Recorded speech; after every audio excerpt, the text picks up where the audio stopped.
everyone. Today we will discuss what is revenue deficit and revenue surplus. पहले हम ये समझ लेते हैं रेवेन्यू क्या होता है.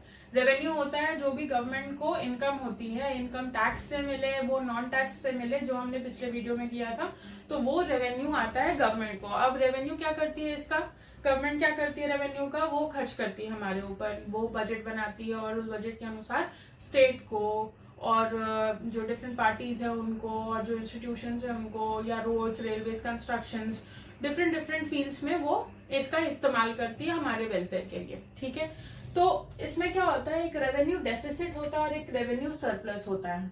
रेवेन्यू डेफिसिट क्या होता है, जब revenue expenditure is greater than revenue receipts. पहले हम ये समझ लेते हैं, जब हम अपने घर का बजट बनाते हैं तो पहले हम देखते हैं कि हमारी इनकम कितनी है और इनकम के अनुसार में हम अपना बजट तय कर लेते हैं कि ठीक है, अगर इनकम 50,000 है तो उस हिसाब से हमारा रेंट होगा, उस हिसाब से हमारे खर्च होंगे और उसके अंदर में होगा, और जितना भी कम कर सके हम अपना मिनिमाइज कर सके खर्च वो करते हैं ताकि सेविंग्स ज्यादा हो, जिसे हम बाद में इन्वेस्ट करें या फिर उसको रखें.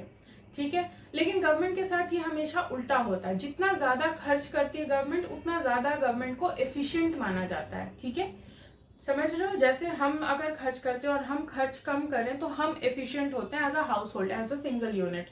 लेकिन अगर गवर्नमेंट खर्च कर रही है और गवर्नमेंट कम खर्च कर रही है तो उसको एफिशिएंट नहीं कहते हैं. गवर्नमेंट का जो खर्चा है या एक्सपेंडिचर है, जिसको हम रेवेन्यू एक्सपेंडिचर कहते हैं, वो हमेशा ज्यादा होना चाहिए उसके रिसिप्ट से. जितना उसको मिले उससे ज्यादा. अब आपके दिमाग में ये क्वेश्चन आएगा कि अगर खर्च ज्यादा करना है तो पैसे भी ज्यादा होने चाहिए तभी तो वो खर्च करेगी. ऐसा नहीं होता गवर्नमेंट के साथ.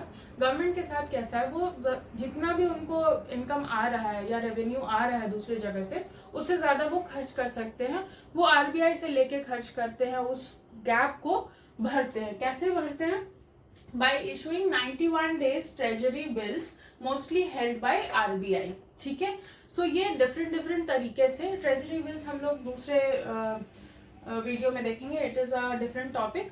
तो इस तरीके से टी बिल्स जो है वो इशू करती है और उस गैप को फिलअप करती है. लेकिन हम ये जान लेंगे कि रेवेन्यू डेफिसिट वाला जो गवर्नमेंट होता है वो बेस्ट होता है, जहां पे उसका revenue expenditure will be higher than revenue receipt. जितने पैसे उसको मिल रहे हैं, जितना रिसीव हो रहा है, उससे ज्यादा वो खर्च कर रही है, तो वो गवर्नमेंट एफिशिएंट माना जाता है.